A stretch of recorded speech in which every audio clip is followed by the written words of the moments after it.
Bismillahirrahmanirrahim. Assalamualaikum warahmatullahi wabarakatuh.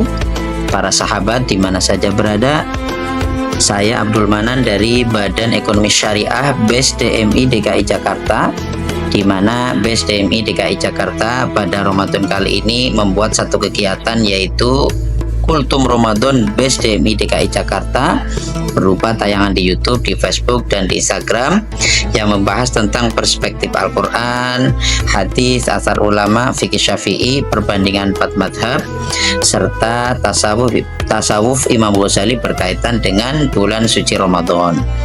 Dan pada episode kali ini, episode di penghujung Ramadan, kita ambil tema halal bihalal.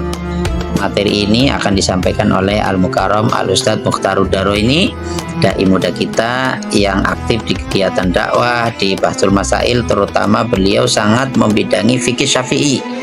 Untuk itu, pada kaum muslimin wal muslimat, terutama pengurus dan jamaah yang tergabung di dalam DMI DKI Jakarta, untuk bersama-sama menyaksikan Kultum Ramadan BES DMI DKI Jakarta dengan tema halal bihalal pada siang hari ini. Dan saya mewakili pengurus Badan Ekonomi Syariah BES DMI DKI Jakarta mengucapkan selamat menyambut Hari Raya Idul Fitri 1446 Hijriah. Minal aidin wal faizin, mohon maaf lahir dan batin. Dan mari kita bersama-sama menyaksikan kultum pada siang hari ini dengan tema halal bihalal. Alhamdulillahi Rabbil Alamin, wassalatu wassalamu ala sayyidil mursalin wa ala alihi wa ashabihi ajma'in. Amma ba'du. Para jemaah BES DMI DKI Jakarta dan Ustaz Abdul Manan yang menjadi host di dalam acara bedah buku Ramadan Perspektif Al-Quran, hadis, asar ulama, fikih syafi'i, perbandingan mazhab, dan tasawuf Imam Ghazali. Pada kesempatan kali ini, para jemaah sekalian, kita akan menyinggung dan membahas masalah halal bihalal yang merebak menjadi tradisi di Indonesia ini ketika Hari Raya Idul Fitri. Masya Allah, tabarakallah. Halal bihalal itu ketika kita memaknainya adalah memperkokoh dan memperkuat tali antar mukmin dengan mukmin yang lain untuk saling memaafkan. Ketika kita melihat esensi dan substansi daripada halal bihalal, maka halal bihalal merupakan tradisi yang baik. Tradisi itu adalah al-adah al-muhakkamah, dan juga kita tahu al-adah la silata ma'ahdin, bahwa adat tradisi itu tidak ada kaitannya dengan agama.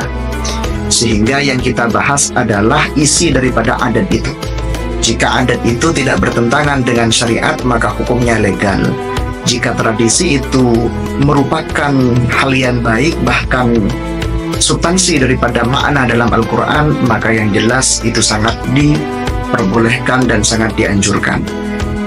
Memperkokoh mukmin dengan mukmin yang lain untuk saling memaafkan itu juga disebutkan dalam Al-Quran, wal ya'fu wal yasfahu, bahwa kita disuruh oleh Al-Quran untuk saling memaafkan. Dan juga wal alladzina yunfiquna fis sarra' wad dharra' wal kadhimina al-ghaidha, untuk tidak selalu memelihara kebencian di dalam diri kita. Wal afina 'anil nas, dan kita disuruh untuk memelihara rasa untuk saling memaafkan.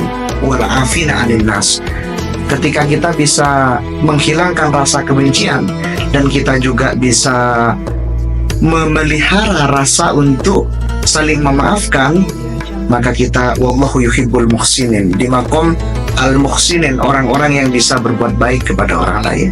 Dan Allah cinta dengan kita jika kita bisa berbuat baik kepada orang lain dan kita mendapatkan kasih sayangnya. Karena Allah Subhanahu wa ta'ala itu innama yarhamullahu min ibadihi ar-ruhama, bahwa Allah itu menaruh kasih sayangnya itu bukan dengan hambanya yang ahli zikir, tetapi hambanya yang bisa memelihara rasa di dalam kolbu untuk saling mencintai. Mencintai itu berarti tidak membenci dan memberikan maaf, karena setiap manusia pasti memiliki kesalahan-kesalahan, karena setiap manusia pasti memiliki dosa. Dan kita tahu halal bihalal itu kalau di dalam kitab tasawuf dikenal dengan al-istihlal, yaitu adalah meminta kehalalan.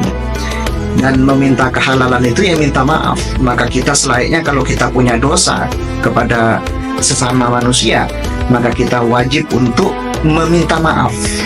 Meminta maaf. Cara istihlal, cara meminta maaf ketika kita itu memiliki al-hukuk al-ma'nawiyah, hak kepada manusia yang lain, yaitu hak-hak yang bersifat adami, hak-hak yang berupa dosa kepada sesama. Jika hak-hak maknawiyah berupa kita menggibah, mencaci maki, melaknat orang lain, itu kan hak-hak maknawiyah, abstrak dosanya itu, bukan berbentuk materi. Maka kita wajib minta maaf langsung kepada orangnya. Kalau berbentuk materi, maka kita kembalikan materi yang telah kita ambil dari orang lain kepada yang berhak.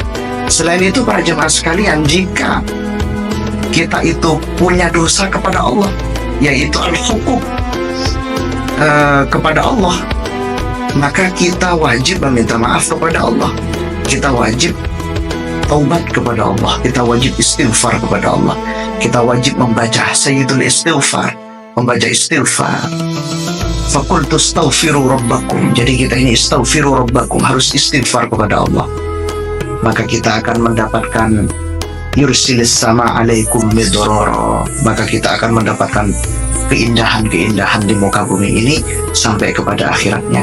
Semoga kita menjadi Aidul Fitrah, kembali menjadi manusia-manusia yang suci dan dipelihara kesuciannya oleh Allah Subhanahu wa Ta'ala, dan kita menjadi al-muhsinin. Terima kasih.